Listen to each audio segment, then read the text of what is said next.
Hello আসসালামু আলাইকুম guys, কেমন আছেন আপনারা? তো আজকে কিন্তু একটা শুটিং করছি, কিন্তু এই শুটিংটা তেমন একটা ভালো হয় নাই। তো আপনারা কিন্তু পুরোটা ভিডিও দেখতে থাকেন।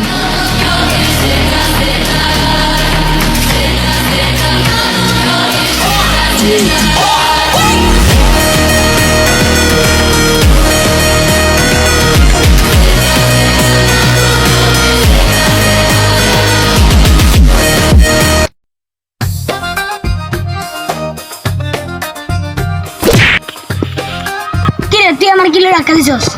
তুই না সবার আগে আমার দেখা দিলি। আরে বেটা তুই আমাকে মারবো লাগবে তুই? হ্যাঁ লাগগাম।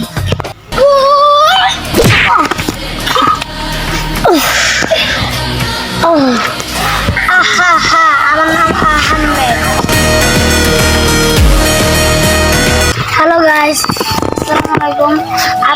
বন্ধুরা, আমাদের ভিডিওটা যদি ভালো লাগে অবশ্যই আমাদের চ্যানেলটাকে সাবস্ক্রাইব করবেন।